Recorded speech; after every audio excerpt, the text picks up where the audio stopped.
यह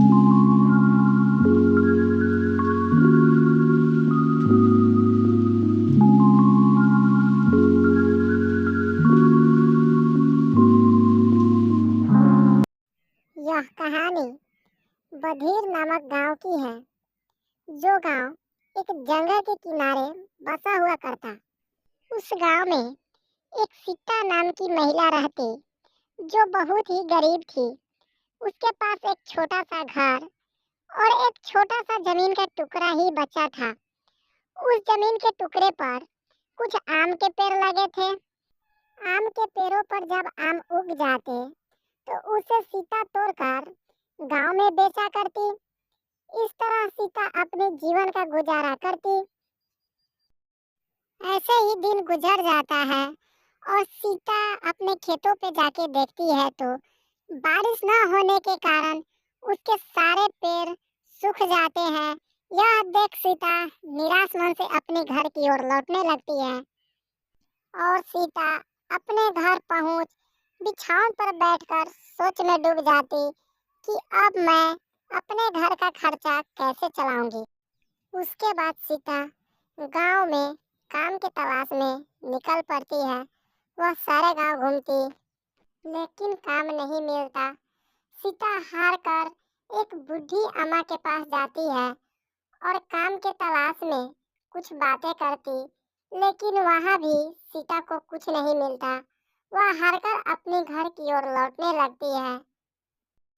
घर पहुंच सीता निराश मन से अपने बिछावन पे बैठकर सोचने लगती है। फिर सुबह सीता एक गांव के किसान के पास जाती है और कुछ काम करने के बारे में बोलती।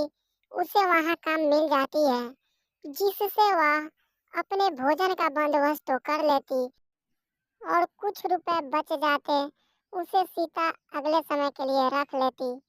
ऐसे ही सीता का जीवन गुजरने लगा। एक दिन की बात है, जब सीता सो रही होती है तब उसे बादल गरजने की आवाज आती और देखते ही देखते जोरों की बारिश शुरू हो जाती। बारिश काफी ही तेज होती है। यह सुन सीता उठकर बिछावन पर बैठ जाती है और मन ही मन बारिश होने के कारण बहुत खुश होती है। बारिश लगातार कुछ घंटों तक होते रहती है और काफी जोरों से होती है। और सुबह उठकर सीता अपने खेत पहुंच वहां देखती है तो वह काफी खुश होती है। सभी आम के पेड़ काफी हरे भरे हो चुके होते हैं। यह देख सीता अपनी घर की ओर लौटने लगती है और वह मन ही मन काफी खुश होती है।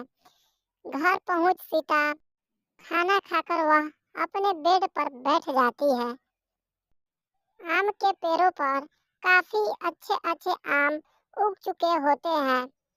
कुछ दिनों बाद सीता अपनी खेतों पर आकर देखती है तो आम काफी अच्छे अच्छे उग चुके होते हैं। ऐसे ही दिन गुजरता जाता है और आम धीरे धीरे पकने लगते हैं, जिसे सीता तोड़कर अपनी टोकरियों में भरकर गांव में बेचने निकल जाती है। इस तरह सीता आम बेचकर अपना गुजारा करने लगती है।